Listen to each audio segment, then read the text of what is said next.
வெற்றி வாழ்வு வாழ வாழ்க்கையில் தெரிந்து கொள்ள வேண்டியது உடல் பலமும் மனபலமும். இவ்விரண்டையும் எடுத்துக்கொண்டால் அதிக சக்தி வாய்ந்தது மனபலம். மகாத்மா காந்தி அவர்கள் மனபலத்தினால்தான் இந்தியாவிற்கு சுதந்திரம் வாங்கி தந்தார்கள். உடல் பலத்தை விட மனபலம் 1000 மடங்கு சக்தி வாய்ந்தது. ஒரு தனிப்பட்ட மனிதனின் மனபலத்தால் ஆங்கிலேயரை வென்று இந்தியா சுதந்திரம் பெற்றது. உடல் பலம் மட்டுமிருந்து மனபலம் இல்லாவிட்டால் வெற்றி வாழ்வு கிடைக்காது. உடல் பலம் சற்று குறைவாக இருந்தும் மனபலம் அதிகமாக இருந்தால் வெற்றி நிச்சயம்.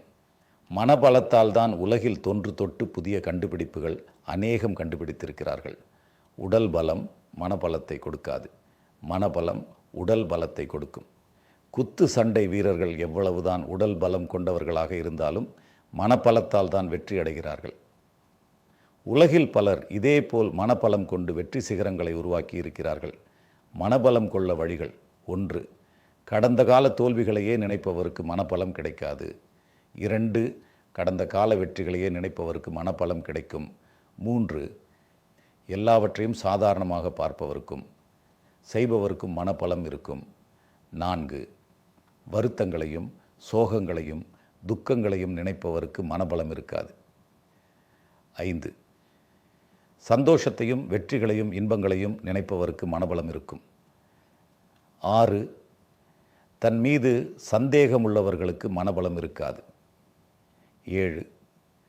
தான் எடுக்கும் தீர்மானம் பிறருக்கு மூடத்தனமாக இருந்தாலும் இறுதி வரை விடாது முயற்சி எடுத்து வெற்றி கொள்ளும் தன்மை மனபலத்தை கொடுக்கும். 8.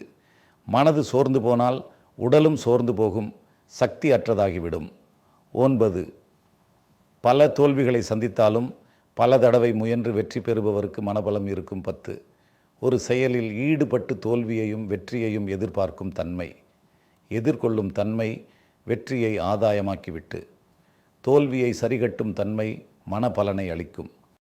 11. மனபலம் என்பது ஒரு சிந்தனை, பிரச்சனையை லாவகமாக தீர்க்கும் யுக்தி. பல பிரச்சனை மத்தியிலும் வெற்றி படிகளை தேடி பிடித்து அதில் ஏறும் முறை, பிரச்சனைகளின் ஊடே வெற்றியை காண்பது மனபலத்தை குறிக்கும். 12. வெற்றியை பற்றி சிந்தனை செய்பவருக்கு சோதனைகளும் வேதனைகளும் பிரச்சனைகளும் கண்ணுக்கு தெரியாது. 13. எதை நினைத்தால் மனம் சோர்ந்து போகுமோ அதை நினைக்காமல் இருந்தால் மனம் திடன் கொள்ளும். 14. பிறருடைய பரிகாசத்தை வெற்றி படிகளாக்குதல், ஏமாற்றங்களை ஏற்று மாற்று சிந்தனை உருவாக்குதல், பிறர் தன்னை தாழ்நிலையிலாக்க சொல்லும் ஆலோசனைகளை கேட்டு செய்யாதிருத்தால் பிறரால் நாம் உயர செல்கிறோமா தாழ்ந்து போகிறோமா என்று ஆரம்ப செயல்பாட்டிலே அறிதல். எல்லா விஷயங்களையும் உத்தேசமாக சிந்திக்காமல் நிஜமாக சிந்தித்து செயல்பட்டால் மனம் பலம் உருவாகும்.